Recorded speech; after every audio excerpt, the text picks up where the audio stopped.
સત્તાધારી પક્ષના નિર્ણયો અને તેમણે મૂકેલા અમલીકરણ પર પ્રશ્નો ઊભા થવા જોઈએ અને એ જ થઈ રહ્યું છે. વડોદરા મહાનગરપાલિકામાં બજેટ અંતર્ગત સભા અને ચર્ચાઓ ચાલી રહી છે. આજે ત્રીજો દિવસ. અમીબેન રાવતે આ બજેટને ચૂંટણીલક્ષી બજેટ કહ્યું છે. વહીવટ બધો રામ ભરોસે ચાલતો હોય તેવા પણ આક્ષેપ છે. તે પ્રકારના આક્ષેપ છે. ભયાનક પૂરની પરિસ્થિતિ અને પૂરમાં વડોદરાવાસીને થયેલા નુકસાનના આંકડા પણ માંગ્યા છે. સરકારે કરેલી રાહતના પણ આંકડા માંગ્યા છે. અમીબેન રાવતે સાથે વિપક્ષ એક પછી એક આકરા પ્રહાર આ બજેટ પર કરી રહ્યું છે. સાથે જ તેઓ જણાવ્યું છે કે ભાજપ શાસક એ દિશાવિહીન છે. તેમણે શહેરનો અભ્યાસ કર્યો જ નથી. સાથે વાસ્તવિક પરિસ્થિતિને સમજી શક્યા નથી. કેટલાક સવાલો કર્યા છે. તેમના જવાબ પણ માંગ્યા છે. વડોદરા શહેર કોર્પોરેશનના ઇન્ફ્રાસ્ટ્રક્ચરની વાત કરી. નાગરિકોને પૂર દરમિયાન કેટલું નુકસાન થયું તેના પણ આંકડા માંગ્યા છે. સાથે જ ઇનડાયરેક્ટ કેટલું નુકસાન થયું, જેમાં ધંધા રોજગારને પણ કેટલું નુકસાન થયું તેના પણ આંકડા માંગ્યા છે. ગુજરાત સરકાર દ્વારા પૂર રાહત માટે કેટલા નાણાં આપવામાં આવ્યા તેનો પણ પ્રશ્ન ઊભો કર્યો છે. અલગ અલગ સવાલો ઊભા કર્યા છે. સ્માર્ટ સિટી બાબતે પણ સવાલો ઊભા કર્યા છે. રોડ રસ્તાના પણ આક્ષેપ કર્યા છે. સાથે કાર્યક્ષમતાના અભાવને કારણે હેરિટેજ બિલ્ડિંગોની જાળવણી બાબતે પણ શાસક પક્ષ નિષ્ફળ રહ્યું હોય તેવા આક્ષેપ અમીબેન રાવત દ્વારા કરવામાં આવ્યા છે. એકાદ અપવાદરૂપ દરખાસ્ત માન્ય રાખીને બધી જ પોલ એન્ડ વોટ કરીને લગાડી દેવામાં આવે છે. પણ જ્યારે આ વખતે સામાન્ય નાગરિકના ઓપિનિયનથી કન્સિડર થયા છે, તો મારી માંગણી એટલી છે, રિક્વેસ્ટ એટલી છે કે જે પ્રોસેસ થ્રુ એ દરખાસ્તો ગઈ, સેમ પ્રોસેસ થ્રુ અમારી દરખાસ્તોની ચકાસણી થવી જોઈતી હતી. એનું બી તમે ડિપાર્ટમેન્ટ વાઇઝ સેગ્રીગેટ કરી કેટલી સમાન લીધી છે, કેટલી કરવાની છે, કેટલી પ્રોબેબલ તમે કન્સિડર કરીશું, એ રીતનું સેગ્રીગેશન કર્યું હોત તો અમે એપ્રિશિએટ કર્યું. ને હજી બી હું રિક્વેસ્ટ કરું છું કે અમારા તમામ દરખાસ્તો પર ડેલિબ્રેશન થાય અને સારા સૂચનો, કોઈના પર્સનલ સૂચન નથી હોતા, કોઈ આક્ષેપના સૂચન નથી હોતા, શહેરના હિતમાં કોર્પોરેશનના બેનિફિટ લગતા જ સૂચન હોય છે. એઝ અ મ્યુનિસિપલ કાઉન્સિલર આ મારું 10મું બજેટ હતું. 24-25નું ડ્રાફ્ટ બજેટ અને 25-26નું બજેટ પ્રપોઝ કરવામાં આવ્યું હતું. છેલ્લા 3 દિવસથી એના ડેલિબ્રેશન્સ ચાલે છે. 10 વર્ષમાં બજેટનું જે ઓવરઓલ માળખું હોય કે સાઇઝ હોય, લગભગ 3200 કરોડથી વધીને આ વખતે 6200 કરોડે પહોંચ્યું છે. પણ દર વર્ષે બજેટનો આંકડો વધારીને નાગરિકોને ઇનવે મૂર્ખ બનાવવામાં આવે છે એવું કહીશ. કારણ કે બજેટમાં નાગરિકોને જે સુવિધા મળે, ફેસિલિટીઝ મળે, એ કેપિટલ એક્સપેન્સમાં હોય, એટલે કે વિકાસના કામો. એ વિકાસના કામો તમે એવરેજ જોશો તો છેલ્લા 7 વર્ષનું એવરેજ 773 કરોડ છે, જેમાં 150 કરોડ પાછા ડુપ્લિકેશનમાં બતાવે છે. એટલે ઓન એવરેજ 500-600 કરોડ રૂપિયાના કામ કોર્પોરેશન કરે છે અને બજેટની સાઇઝ વધતા 3000 કરોડથી 6200 કરોડે પહોંચી ગઈ. દર વર્ષે 10,000 કરોડ રૂપિયાના કામ બજેટમાં પ્લાન કરીને બતાવે છે અને એનાઉન્સમેન્ટ કરે છે, આ કરીશું, પેલી કરીશું. એકચ્યુઅલી કામ થાય છે 600-700 કરોડના. ગત વર્ષે એક્સેપ્શનલી પૂરનું વર્ષ હતું, ચૂંટણીનું વર્ષ હતું, તો 1100 કરોડના કામ થયા છે.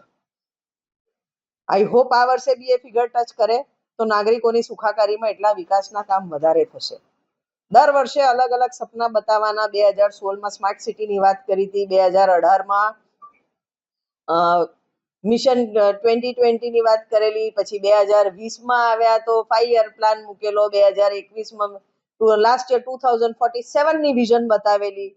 કોઈ વાર સ્માર્ટ સિટીની વાતો કરે, રેઝિલિયન્ટ સિટીની વાતો કરે, ગ્રીન સિટીની વાતો કરે, પણ હકીકતમાં વડોદરા શહેરની પરિસ્થિતિ દિવસે ને દિવસે ખરાબ થતી જાય છે.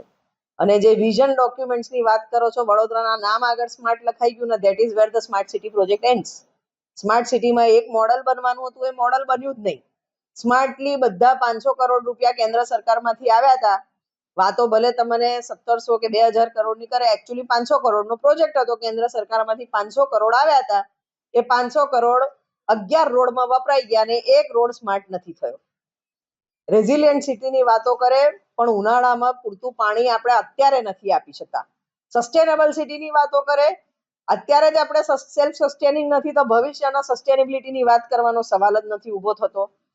વડોદરા શહેરમાં જે પ્રોજેક્ટ પ્રપોઝ કર્યા એ તમામ પ્રોજેક્ટ્સની અમે ચર્ચા કરી. સરવાળે મીંડું હોય છે, દેખાવા પૂરતા એકાદ મોડલ પ્રોજેક્ટ થાય. વિશ્વામિત્રીની વાતો વર્ષોથી કરી, 2009 થી વિશ્વામિત્રીને ગોલ્સની વાત કરી, પણ આ વર્ષે એક્સેપ્શનલી પ્રાયોરિટીઝ બદલાઈ ગઈ. જે વિકાસની વાતો કરતા હતા એ હવે ફ્લડ મિટિગેશનની વાત કરવા આવ્યા. વડોદરા શહેરનું દુર્ભાગ્ય છે કે 30 વર્ષના ભારતીય જનતા પાર્ટીના શાસનમાં ભ્રષ્ટાચાર આદરી નદી કિનારેને તમામ જમીનો પુરાઈ ગઈ, કોતરો પુરાઈ ગઈ, ગેરકાયદેસર ઝોન ફેર થયા, ગેરકાયદેસર રીતે પરમિશન આપી. હું ગેરકાયદેસર એટલે કહું છું કે નદી કિનારે પરમિશન આપવાની કોઈને સત્તા જ નથી. નદીઓ પુરાઈ ગઈ, કાંસો પુરાઈ ગયા, તલાવો પુરાઈ ગયા.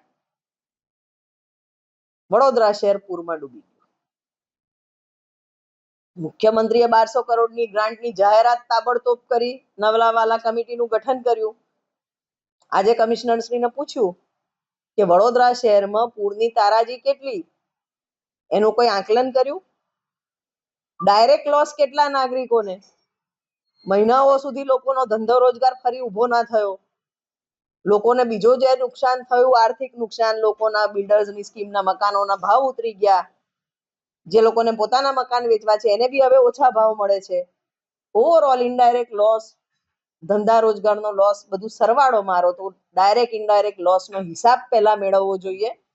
તો જો 25,000 30,000 કરોડનું નુકસાન થયું હોય તો તેની સામે વિશ્વામિત્રી નદીની પૂર નિવારણ માટે 2-3 હજાર કરોડ નોમિનલ અમાઉન્ટ કહેવાય.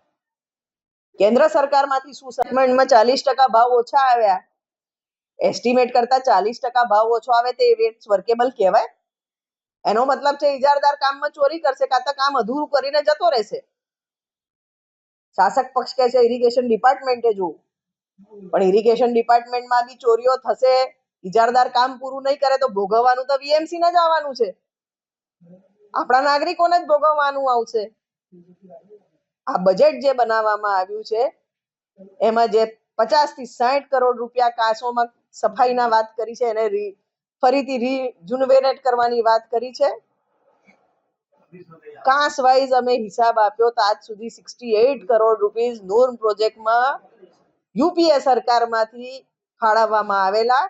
છેલ્લા 10 વર્ષમાં 68 કરોડ રૂપીસ, કોઈ કાંસમાં 4 કરોડ, કોઈમાં 6 કરોડ, કોઈમાં 11 કરોડ, કોઈમાં 14 કરોડ આવી માતબર રકમ વપરાઈ છે. અને કાંસોની પરિસ્થિતિ સર્વને ખબર છે.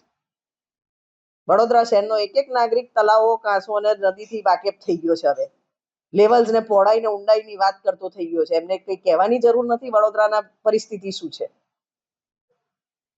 આ સવાલોના જવાબ કોર્પોરેશનમાં બજેટમાં ક્યાંય મળતા નથી. અમારું સિમ્પલ કેવું છે કે જે વડોદરા શહેરના નાગરિકોને નુકસાન થયું છે તેની સામે 2-3 હજાર કરોડની સહાયની કોઈ કિંમત નથી ને કામોની કઈ કિંમત નથી. કારણ કે જે શહેરમાં આટલું નુકસાન પ્રત્યેક વર્ષ થાય એવી ભીતિ થાય તો એ શહેર કોઈ દિવસ પ્રગતિ થાય જ નહીં. લોકોને શહેર છોડી જવા મજબૂર થવું પડશે. એટલે આખું બજેટનું ફોકસ બદલીને ફ્લડ મિટિગેશનમાં થવું જોઈએ એવું અમારી માન્યતા છે. આ ઉપરાંત જે કામ કોર્પોરેશનમાં થયા છે એમાં total lack of application of mind જોવાય. આર્ટ ગેલેરી બનાવી, એનો એક્સેસ, એની લિફ્ટ ભૂલી ગયા. માણસ બીજે માળ જાય કેવી રીતના? ઇન્સ્ટિટ્યુશનલ બિલ્ડિંગમાં બેરિયર ફ્રી બનાવવાની વાત હોય, બેરિયર ફ્રી નહીં, એ તો સામાન્ય માણસ માટે બી એક્સેસ નથી. આર્ટ ગેલેરીમાં બારીઓ મૂકી, પછી એને બંધ કરી. એક બાજુ બ્રિજની નીચે 50-50 લાખ ખર્ચીને પ્લે સેન્ટર બનાવે છે. બ્રિજની નીચે નાનું બાળક રમવા માટે કેવી રીતે જશે? આજુબાજુ ધુમાડા હોય, ભરપૂર ધુમાડાની વચ્ચે બાળક રમશે? અને જે કોર્પોરેશનના ખુલ્લા પ્લોટો છે તે પાર્કિંગની વાત કરે છે.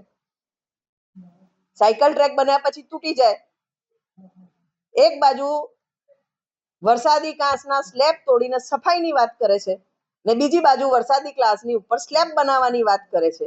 એક બાજુ તલાવો ખાલી કરે છે, બીજી બાજુ તલાવો નવા બનાવવાની વાત કરે છે.